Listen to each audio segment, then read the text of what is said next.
ایران د دنیا یو اهم ملک چې تر کال 1915 پورې د فارس په نوم سره یادېدو په کال 1981 کې اسلامي جمهوریت ایران شو. د دې آبادي لږ 6 کروڑه 80 لکه او 88 زره ده. د دې پولې سعودي عرب، پاکستان، افغانستان، عراق، آذربایجان او ترکمنستان سره لګي. په کال 1981 کې د ایرانی انقلاب په نتیجه کې د شاه ایران حکومت ختم شو او د انقلاب بانی امام خمینی په مشرولۍ کې ایرانیانو نوې سر نه خپل ژوند شروع کړو. د ایران د تاریخ نه خبر خلک وایي چې د شاه ایران په وخت کې شتمن ورځ تر ورځه نور هم مالداره کېدو او غریب د غریبۍ په وجه په ځمکه ننوتو. دا هم ویل کېږي چې شاه او د هغې ملګرو د یوې منصوبې لاندې خلک د مذهب نه لرې کول، خو ایرانی خلکو چې بنیادي توګه باندې مذهب سره مینه لري د دې هر څه خلاف د امام خمیني ملاتړ وکړو او د انقلاب په لارې ځان د هغه حکومت نه خلاص کړو چې خوښ یې نه و. دې انقلاب ایرانی خلکو ته په انفرادي او اجتماعي توګه ازادي او آزاد سوچ ورکړو او د دوی د ژوند د هر انداز نه اوس پته لګي چې دوی پوره اعتماد سره د هر شخړې مقابله کوي. د انقلاب مشر امام خمینی ته په جواب کې ایرانی قوم مینه او عقیدت ورکړو او دوی نن هم هر کال د دوی په مزار باندې ونډه کوي. دا ځل هم د ایران او د ایران نه بهر نه په لکونو خلک دې غرض دپاره د نړۍ د ګوټ ګوټ نه ایران ته راغلل او په دې لړ کې شوي خصوصي دستورو کې ګډون وکړو. ایران چې د خپل ایټمي پروګرام په وجه خصوصي حالاتو او دباو سره مخامخ دی، د دنیا د ډیرو ملکونو نه بیل سټینډ اخیستی دی او په دنیا کې د ایټمي وسلې ټیکهدارانو ته په سترګو کې سترګې اچولې دي. دې سټینډ نه صرف په اسلامي نړۍ بلکې په ټوله دنیا کې د ایران قد نور هم لوړ کړی دی. ګرانو کتونکو، تاسو د ایران مزل روان دی. موږ په دې پروګرام کې کوشش کړی دی چې موږ تاسو ته په ایران کې د ژوند څو اړخونه وښیو، په دې کې خلک ژوند تېرول څنګه خوښوي او څرنګه ژوند تېروي. خو دې سره سره موږ دا هم کوشش کړی دی چې د بهر ملکونو نه کوم خلک دلته راغلي دي، که هغه مسلمانان دي که هغه غیر مسلم دي، هغه دې وخت د ایران د ایټمي شخړې په هکله باندې څه نظر لري، دوی د دې ټولې شخړې حل څه کې ویني او دوی څه وایي چې ایران ته خپل ایټمي پروګرام جاري ساتل پکار دي که نه. موږ د دوی نه تپوسونه کړي دي، د دوی دا نظر راوړو تاسو ته ښیو. راځئ چې وګورو. The United States regime and the Zionist regime, they don't want any Islamic country to have any kind of force. The United States regime and the Zionist regime, they want the Arabs and the Muslims always to be weak, so they can overhaul their countries, steal their resources, take their lands without any to find anybody to say no for them. For this reason, they are putting pressure on the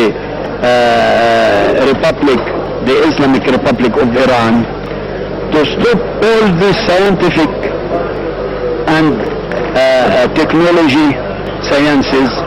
So they want to keep us ignorant, to keep us uncivilized, so they can sell us their productions and steal our resources like the petrol, like the other mines and the metal wines and gold and so and so, and to sell us their weapons and take from us our money and our all sources. So in this case we have to stand up against their demands, to say no, we will not obey you, we will defend our benefits, we will defend for our land, we will defend for our sources, we will not surrender for you. They are cowards. They cannot do anything with Iran. I first of all want to give my full support to the stand of Iranians on trying to get their right of having this not only peaceful, how to call it, peaceful, how to call it, nuclear enrichment of uranium. what? Enrichment of uranium. Yes, enrichment of uranium, to have that right fully. I give them that support because I believe that Iran is a peaceful country. In history, I've never seen a land when Iranian create problem or tension to the world or to their neighbors. That's why I give them my support. Okay, for your question, what is the possible way? Anyway, it will be very difficult, but I think the possible way is for Iranians to stick to their position, not to step down. Let them just go forward. I think that is the only possible way, because these people, whatever you do, you cannot please them. And since their aim is to enrich enrichment of uranium for peaceful purposes, I think all nations have that right, and they have to continue without going back. That is what I think. Iranians should also open their chest, open their all gates for negotiations, but not to go back from their position. That's my humble opinion.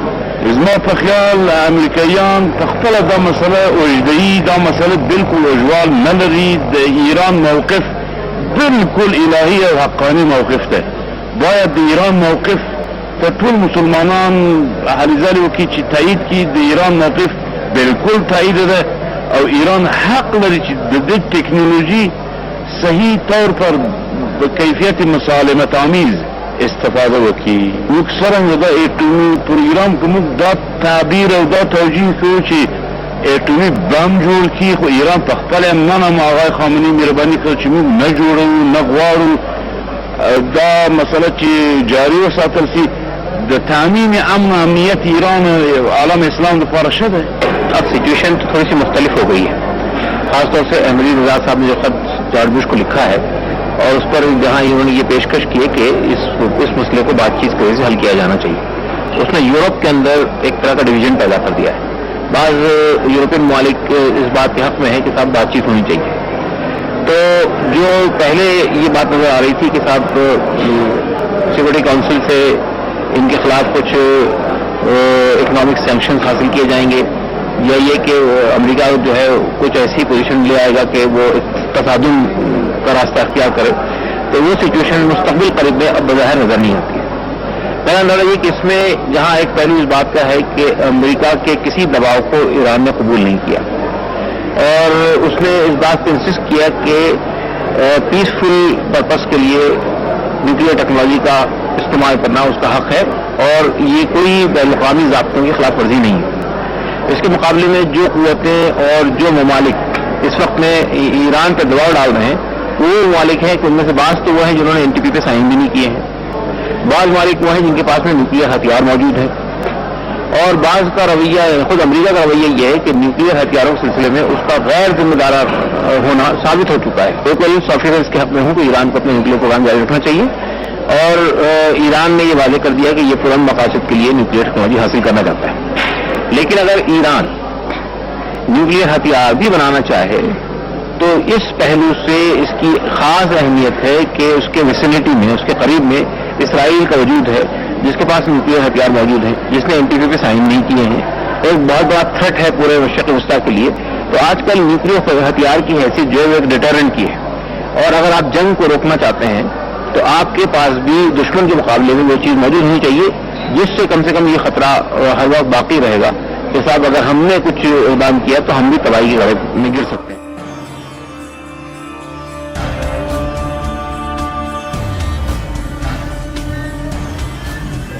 جہاں تک ایران کے جوہری پرامن مقاصد کے لیے ایران کے جوہری پروگرام کا تعلق ہے تو ذاتی طور پر میں اس کو سپورٹ کرتا ہوں. اور بنیاد یہ ہے کہ دنیا میں ہر قوم کو پرامن مقاصد کے لیے اپنا ایٹمی پروگرام بنانے کا حق حاصل ہے. ایٹمی ہتھیاروں پر یہ مونوپولی ہے ویسٹ کی جنرلی, اور جو پیسفل پروگرام ہے اس پر بھی بڑی چند قوموں کی مونوپولی ہے. تو دنیا میں مونوپولیز کو اچھا نہیں سمجھا جاتا, خود امریکہ میں بھی اچھا نہیں سمجھا جاتا مونوپولیز کو.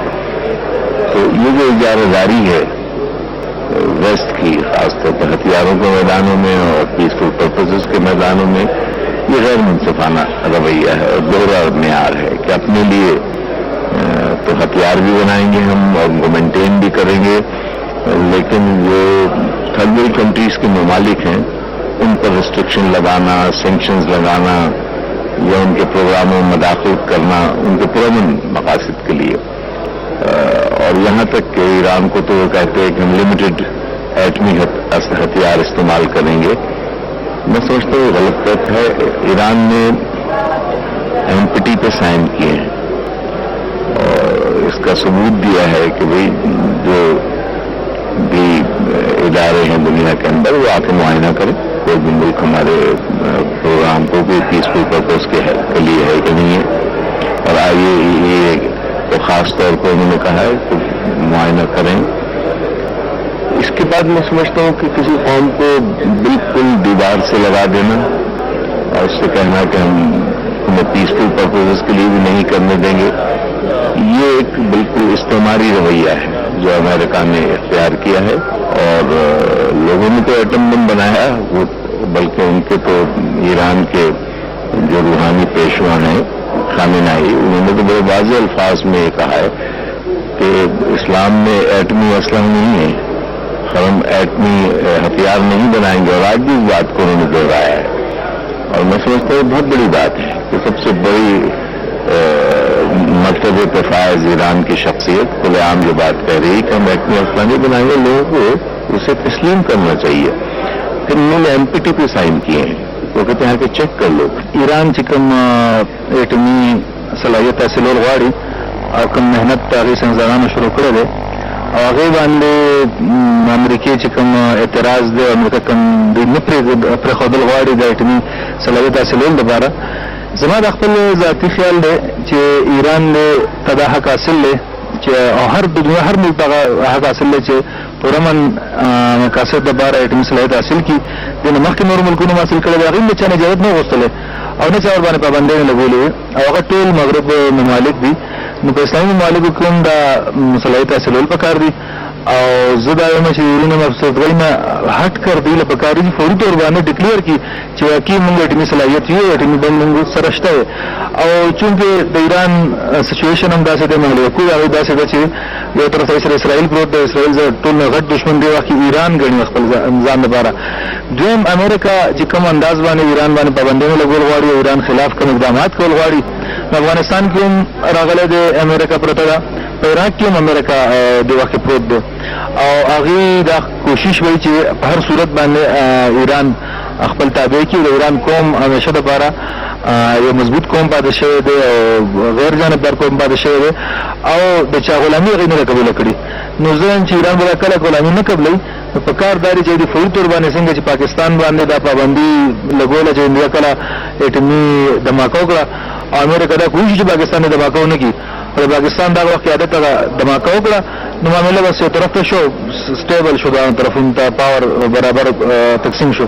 دغسې په ایران د دې مظاهره وکړي او خپل ایټمي قوت اظهار وکړي, انشاءالله زما دا یقین دی چې نه د امریکا دغې مخ ته به راتلی شي نه اسرائیل راتلی شي او انشاءالله ایران به اسلامي ایټمي پاور دنیا کې ډکلیر شي. اصل کې د پاسې بلوي او په مخ کې هغه قوت کتلې چې چا ترمیم دا مسله ده او هغه سوچ کتل دي. سوچ د دې شاته دا دی چې امریکایي حکومت یا کوم څوکداران دي د هغې هغه سوچ دا دی چې سمبل اف ریزسټنس څومره دي په دنیا کې او خصوصا په مسلم دنیا کې هغه هغې ختم کړي. د هغې مثال محمد افغانستان پروت دی، د عراق پروت دی، اوس د ایران چې کوم مخکې زموږ سپیکولیشن د اندازې چې ایران ته به دوی چې کوم دی ایران خلاف دین منصوببندي روانه ده. هغه چې کوم دی هغه امپیریالیسټک او توسعې پسندانه د امریکې د موجوده حکومت سوچ چې کوم دی هغه دا ټول هر څه چې کوم دی هغه ماسټر مایند کوي. حل دا دی چې ټول قوم موږ راغونډ شو، امت مسلمه د هغې عوام د خپلو حکمرانانو نه بغیر د مسلم دنیا کې څومره حکمرانان دي د هغې صورتحال به ایران ته اوس ته ښه معلوم دی چې ټول امت مسلمه د ایران قیادت او ایراني قوم سره ودرېږي په یو اواز او دا پیغام هغې ته ورکړي چې ایران ته څه ویل د ایران خلاف یو اکشن اخیستل هغه ټول امت مسلمه خلاف اکشن اخیستل دي. په د سخت وخت کې مونږ چې کوم دی خپل ایراني وینو سره ودرېږو زما په خیال هغه خپله په شا لاړه شي او دغه استمراري او سامراجي کوم قوتونه دي هغه خپله په شا چې کوم دی هغه به لاړ شي او دا مسله به چې کوم دی بغیر څه جنګ جګړې انشاءالله تعالی امید دی چې صرف د اتحاد بین المسلمین پیغام مونږ دې ته ورکړو. زما دا امید او یقین دی چې انشاءالله تعالی دا مسله به په امن طریقې سره حل شي او هغه شی چې کوم دی کوم توسعې پسندانه سوچ دی هغه به شکست وخوري. زه خو وایم چې هر آزاد ملک هر دنیا کې کوم ملک دی هغه ته پر امن جوهري ټکنالوژي حاصلولو حق دی. زما وطن سره نیوکلیر هتیار شته چې کوم خلک دې خلاف چې هغې سره هم نیوکلیر ویپنز شته هغه ډیکلیرډ سټیټس دي چې هغې سره نیوکلیر ویپنز شته. خو د دې نه باوجود موږ دا وایو چې ایران ته او د دنیا هر ملک ته خپل د توانایي ضرورتونو پوره کولو لپاره د پرامن جوهري قوت حاصلولو حق بالکل شته. دا حق هغې نه یو حکومت یو مملکت یا یو طاقت هم نشي اخیستی او هر چا ته مثلا چې تاسو په دې توانایي څه صورتحال دی په دنیا کې پټرول قیمتونه چېرته ختلي دي په دې صورتحال کې نه یوازې ایران نه بلکې دنیا هر ملک ته دا ګڼم چې دا حق هغه ته شته چې هغه پرامن جوهري توانایي حاصله کړي. په ټولو عالم کې څومره مسلې چې دي د هغې حل خو خبرې اترې دي بغیر د خبرو اترو نه یو مسله هم نشي حل کېدی.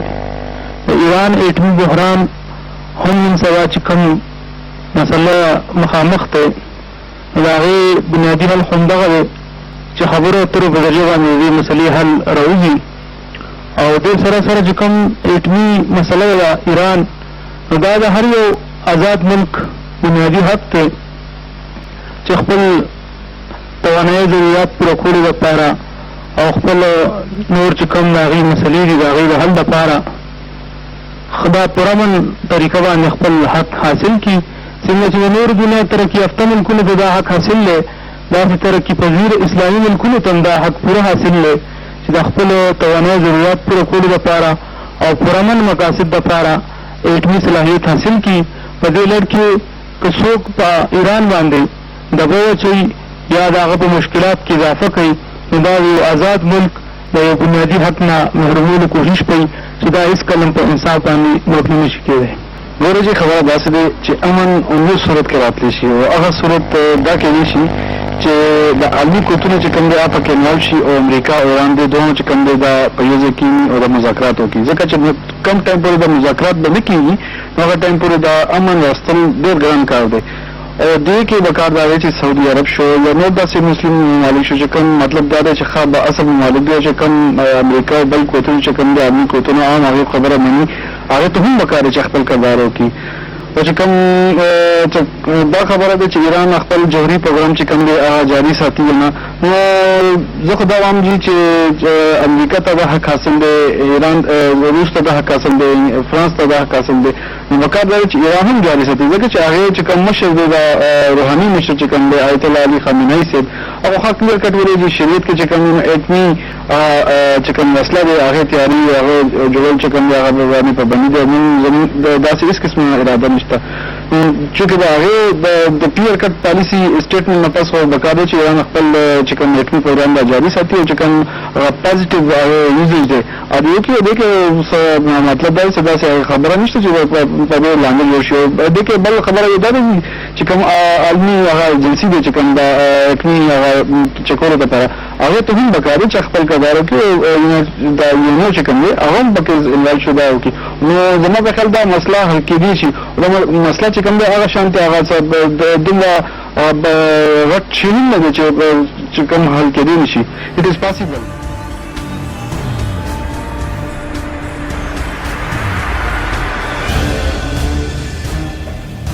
تاسو زموږ د علم منو خبرې واورېدې.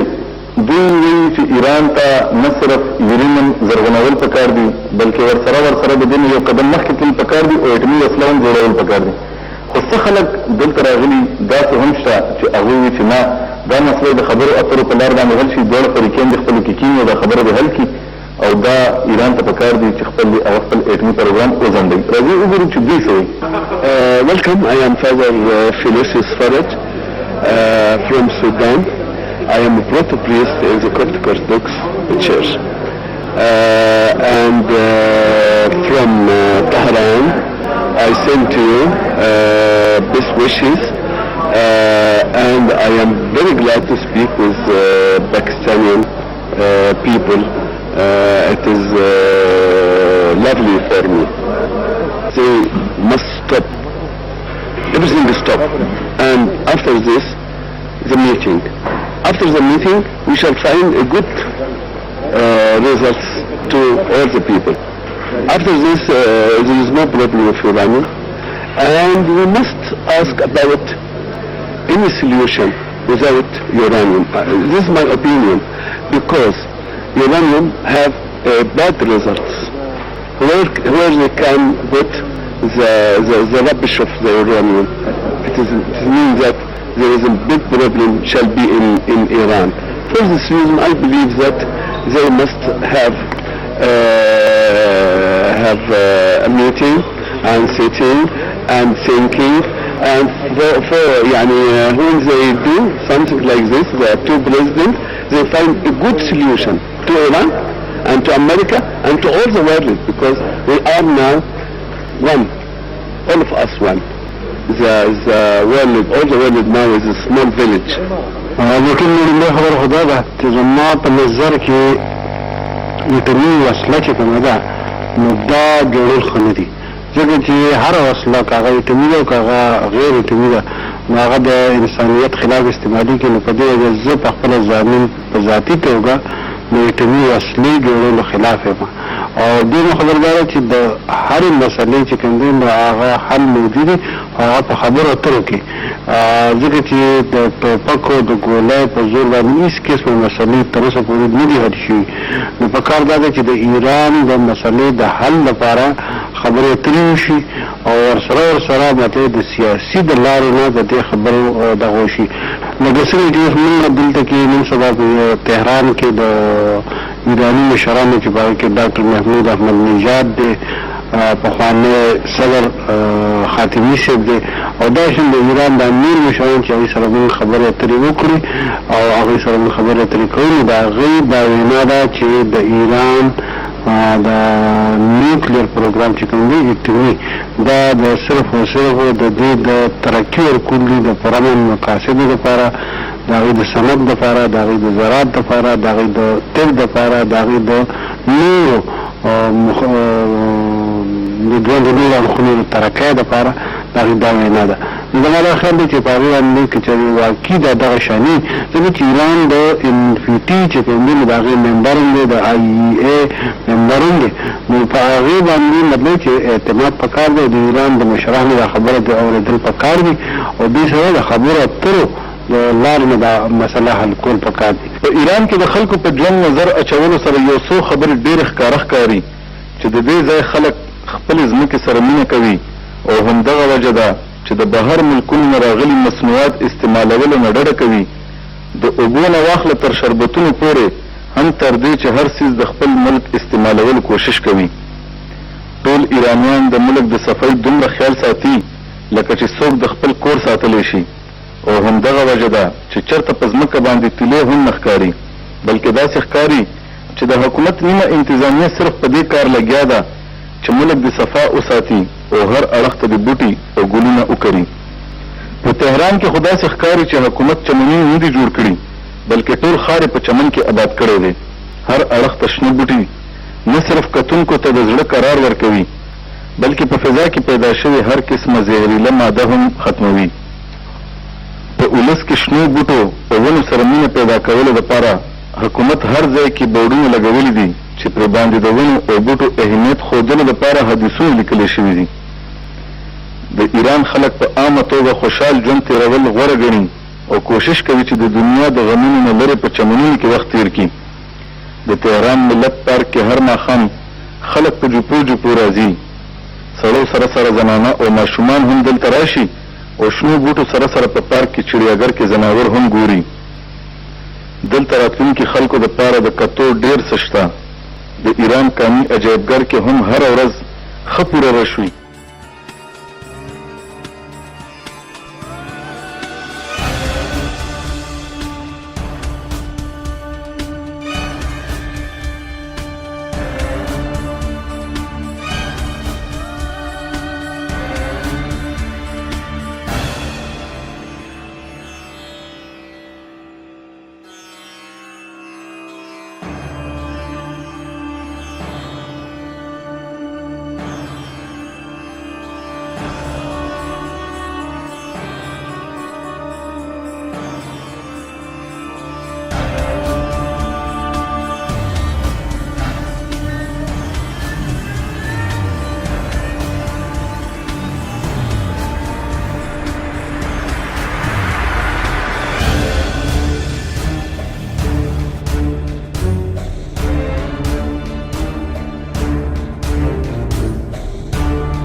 الله ولیانو د زیارت د پاره هم خلک د لرې لرې نه راځي په ټول ملک کې 2 څیزونه ډېر عام دي، یو د سلام او بل درود شریف. د هرې ښې خبرې پسې خلک د لاسونو پړکولو په ځای درود شریف وایي او دې سره د خوشحالۍ اظهار کوي. په عام ژوند کې دلته خلک سیاست نه کوي او صرف د ووټ اچولو په وخت 15 کاله پس خپله فیصله کوي. یوه بله مهمه خبره چې دلته انتظامی او سیاسي قیادت او روحاني او مذهبي مشران د یو بل نه بیل بیل کار کوي او زیاتره د یو بل په کار کې کار نه لري، خو دواړه د یو بل په غرض او پالیسو پوهه وي.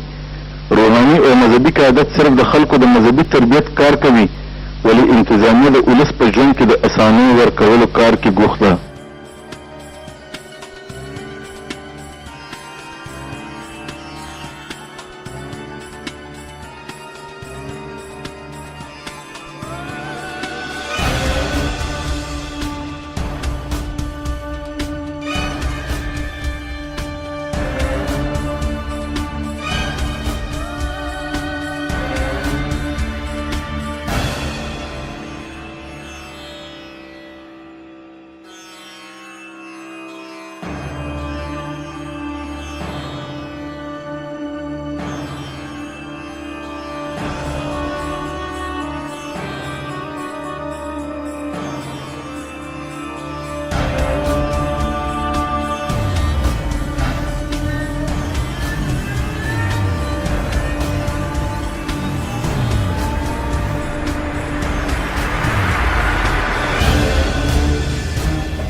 کو تاسو زموږ پروګرام وکړو. زموږ په پروګرام کې دوه خبرې ډېرې مهمې وي. یو د ایران اټومي پروګرام باندې د بهر نه راغلو مېلمنو نظر.